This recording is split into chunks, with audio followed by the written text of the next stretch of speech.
seguimos en Trabajadores y Empresarios y como estamos, mientras están sesionando los diputados, como dijimos, no queríamos dejar de perder de vista el aspecto de la tarea de la justicia, ¿no? De una vez por todas ponerse los pantalones largos y actuar no con complacencia con el gobierno de turno, sino actuar como corresponde, con respeto a la ley.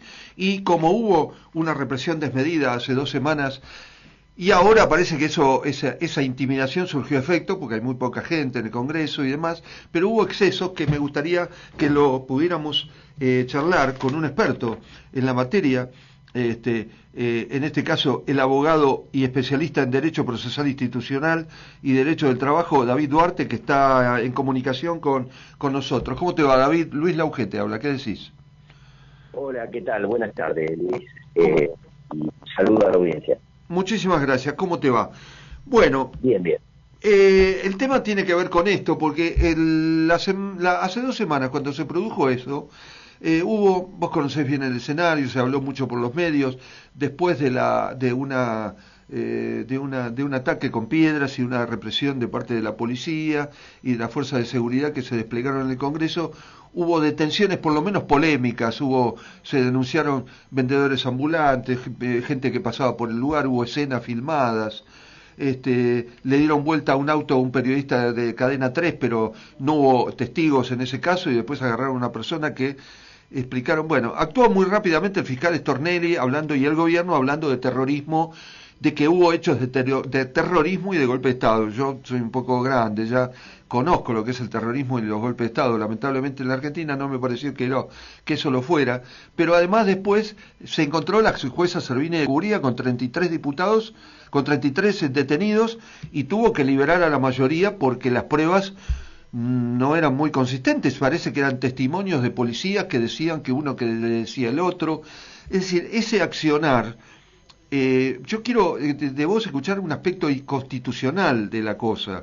Es decir, cómo debe actuar la justicia en este caso, y si no hay pruebas contundentes y demás, ¿qué debió haber hecho la justicia? Porque más que nada pareció un acto de una decisión política, de una represión del gobierno para desalentar la protesta. Pero te quiero escuchar.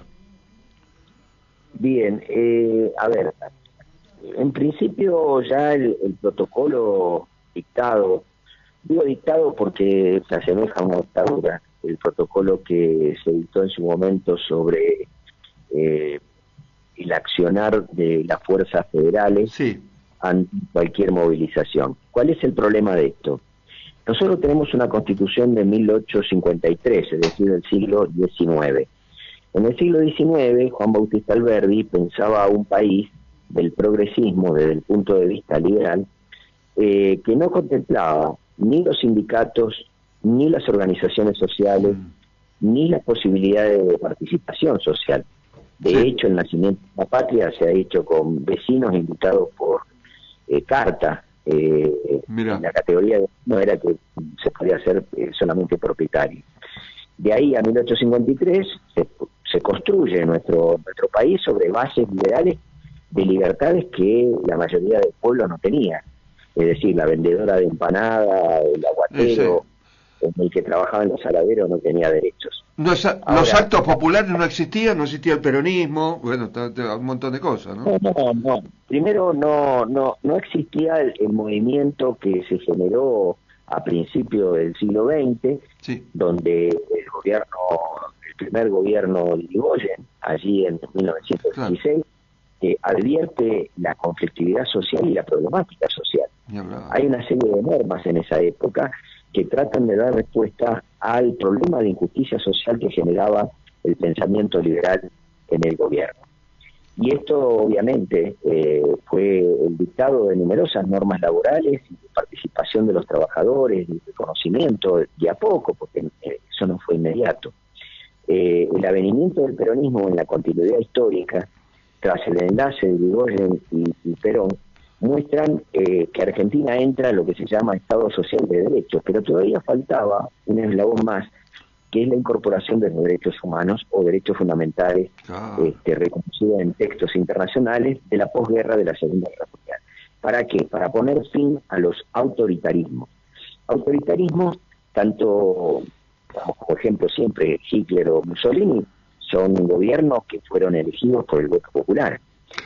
Y ese voto popular luego en el Parlamento, la ley de Nuremberg es la de que le da los plenos poderes a Hitler, el Congreso. Y después la ley de Acerbo, también en Italia, en la época de Mussolini, le da plenos poderes a Mussolini. Sí. Es decir, no, cuando nosotros hacemos ese tipo de delegación de facultades extraordinarias, estamos entrando en un terreno más cercano al autoritarismo y al totalitarismo. Nosotros tenemos cláusulas claves en la Constitución Nacional, el artículo 29, que dice que hay una prohibición de otorgar facultades extraordinarias al Poder Ejecutivo.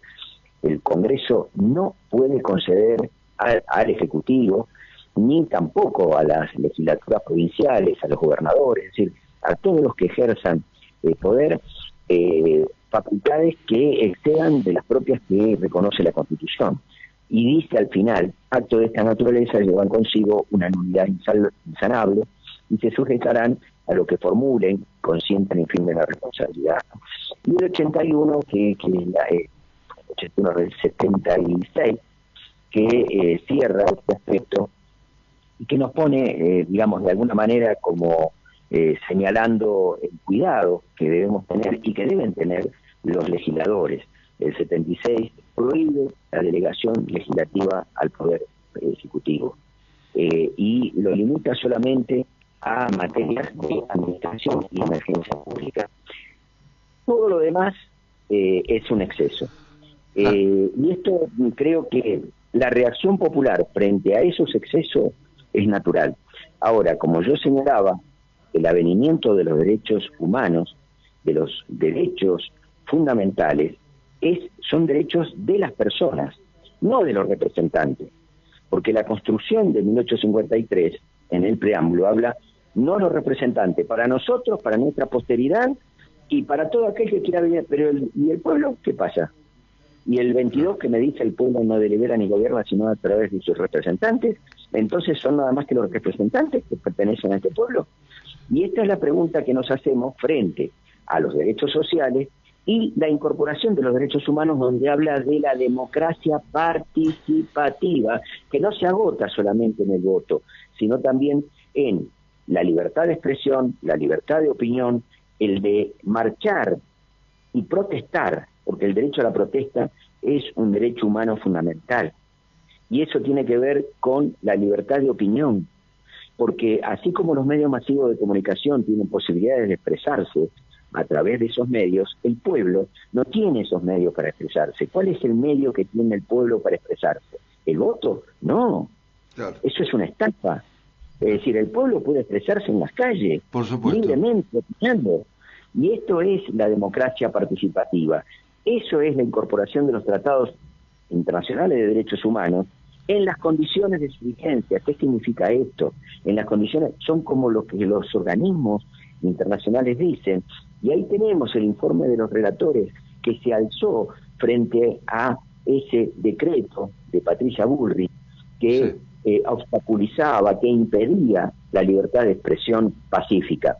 ¿Cuál es el resultado de esto? Primero, no asumir los compromisos internacionales que tenemos.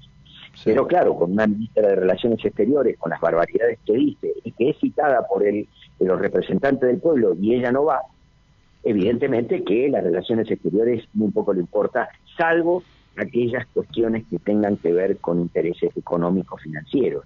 Pero de algunos de los de afuera, porque los de adentro estamos mirando los de afuera. La cuestión aquí, y esto es el gran tema, es que el resultado de ese protocolo es la detención de personas inocentes que han sido sometidas a ultraje, maltrato, inclusive a premios, porque han sido castigadas, pegadas. Yo lo he visto en las imágenes. Ni hablar, y es terrible. Poderosamente la atención que dieron vuelta a un vehículo de Cadena 3, claro, lo prenden fuego y no hay un solo detenido con la cantidad de cámaras que tenemos en Buenos Aires. Sí, además con la necesidad que tenía de la justicia, me parece, que ahora lo resumo un poquito porque hiciste una descripción además jurídico-histórica muy clave para entender esto, porque la gente no entiende que ir a protestar se cree que es un hecho terrorista. No, ir a protestar es un derecho de la población. Claro que tenés que actuar de una manera determinada y aún tomando alguna actitud, porque vos hablabas por supuesto de los inocentes que fueron, pero aún si hubiera alguno que tirara piedras, la justicia tiene que detenerlo, la policía tiene que detenerlo en determinadas condiciones y después comprobar la verdad del hecho, ¿no es cierto?, ante la justicia. La justicia no puede ser solamente valerse por la declaración, además cambiante de la policía que detuvo a esa gente, ¿no es cierto? Sí, no, es realmente abusivo. Claro, y ese protocolo no tiene validez, no tiene ninguna validez, no puede detenerse como se hizo con la gente, ¿o sí?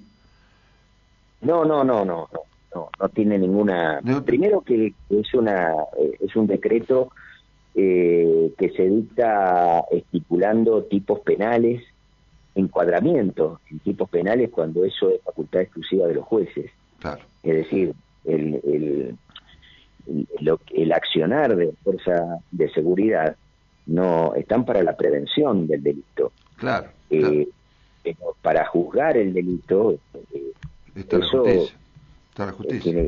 No, además quiero valerme de una cosa que dijiste muy bien, que tiene que ver con que yendo a lo que es el tratamiento de hoy, la ley base, por supuesto que seguramente el diputado va a aprobar la ley y ahí se va a aprobar en las facultades extraordinarias que les da el Congreso al presidente de la Nación. Entre esas facultades, el presidente de la Nación puede mañana ya ni siquiera valerse por el protocolo, puede decidir que haya que se actúe reprimiendo a la manifestación desde el punto de vista de esa facultad. ¿Esto es así o no? Bueno, lo que pasa es que volvemos a insistir. Por eso arranqué con el tema de la prohibición de delegaciones de facultad. Está prohibido. Eso está prohibido. Ahora, a pesar de la prohibición, no, como sabemos, hay gente que pasa el semáforo en rojo. Claro. La pregunta es, ¿y eso es legítimo? ¿Es posible? Bueno, las vías de hecho, al igual que un gobierno de facto, hasta que la justicia intervenga y ponga equilibrio, va a pasar mucho tiempo. Lo que necesita este gobierno para implementar el autoritarismo, del cual está a las claras, al menos en lo corporal, al menos en el lenguaje y en las actitudes, refleja lo que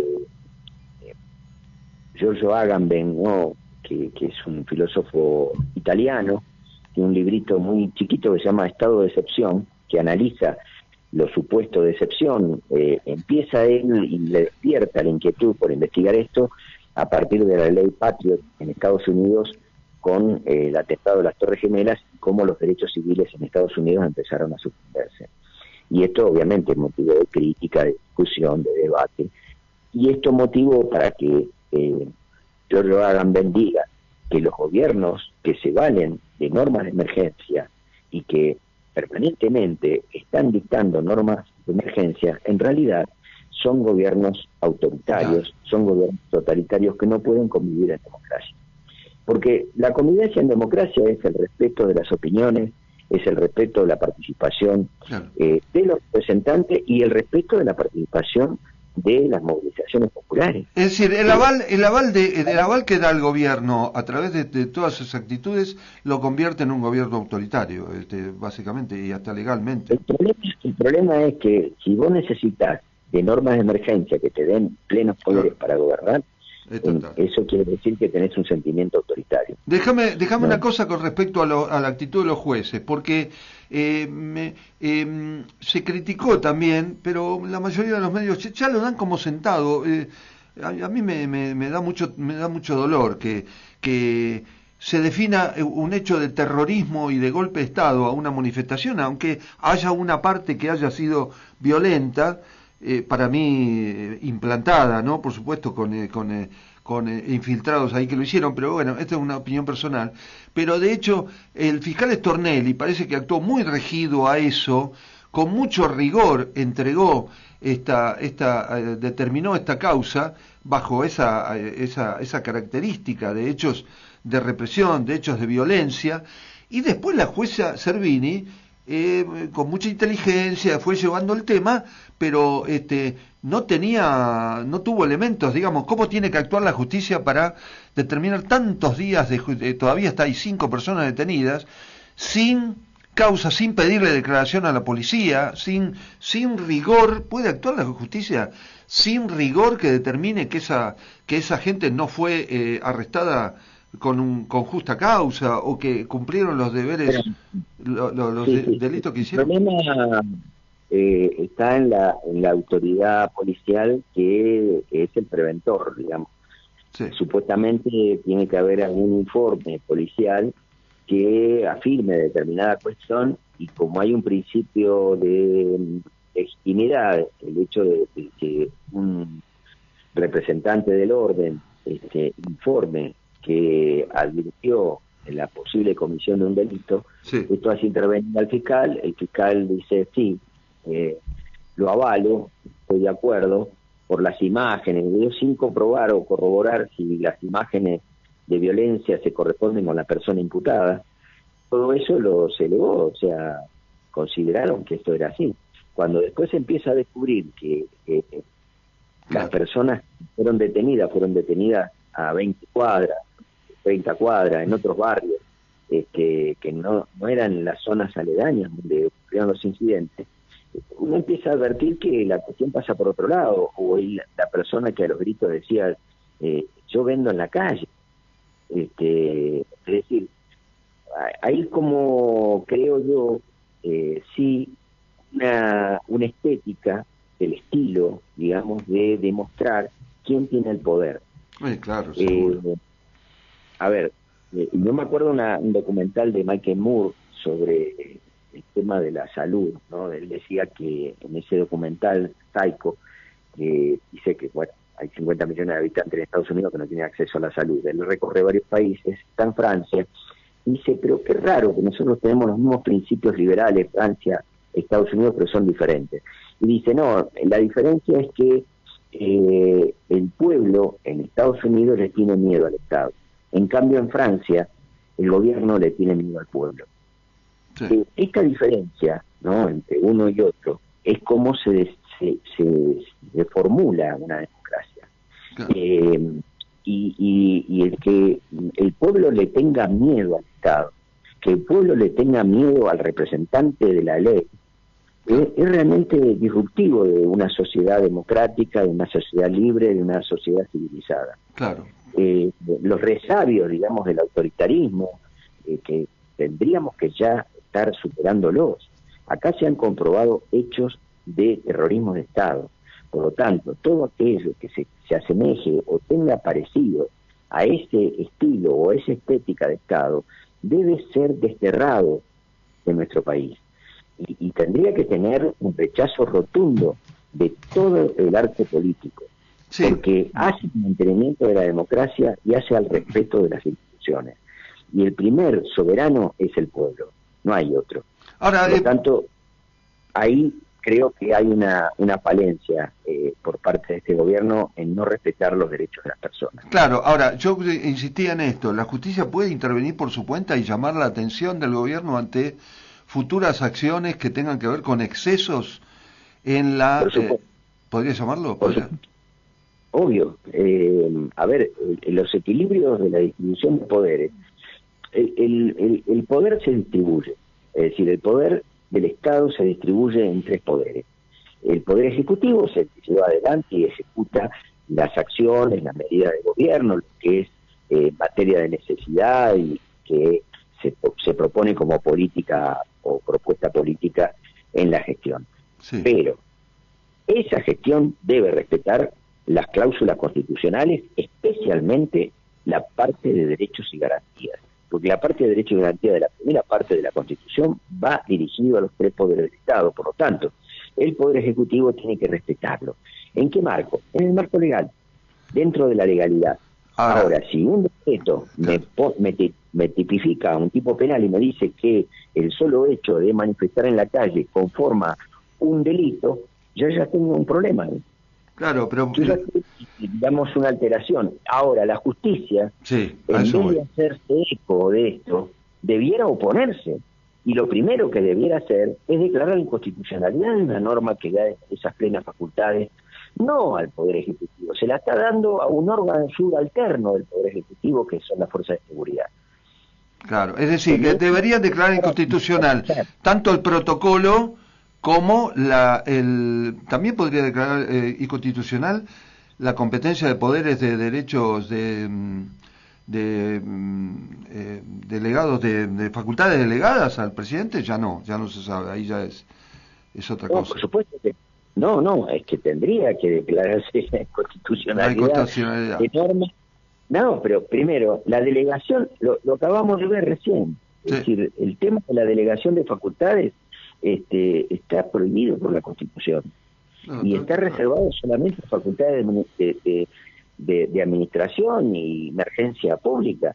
Pero a ver, ¿qué emergencia pública había con personas que estaban manifestándose en la puerta del Congreso, oponiéndose o tratando? Porque uno podría pensar, estaban obstaculizando el voto. No, no estaban obstaculizando por una Claro, valla claro, de acero, y detrás de esa valla de acero hay una valla policial. O sea claro. que obstaculizar es una mentira más grande en una casa, lo que dice el fiscal, porque no estaban obstaculizando el normal ejercicio Claro. de la sesión del Congreso. Bueno, Estábamos... evidentemente esto de Ahora, parte de la debería justicia no va a ocurrir, porque si no lo hizo ahora, el efecto político ya se logró, que es que la gente no vaya al Congreso, digamos, no proteste. Bueno, no sé, qué sé yo. bueno, lo que pasa es que eso es otro tema. Eso es otro tema. Mm, sí. Hay una construcción que se hizo en la Corte de Estados Unidos en la época del New Deal, en varios fallos, donde se hablaba, ¿no?, sobre la libertad de contratar debe prevalecer la libertad contra la opresión. Es decir, que toda aquella circunstancia que someta o oprima al pueblo, como puede ser en esta ley bases, donde yo voy a contratar con empresas multinacionales y le voy a permitir exenciones impositivas para competir en el mercado argentino con empresas nacionales que van a tener que pagar todos los impuestos.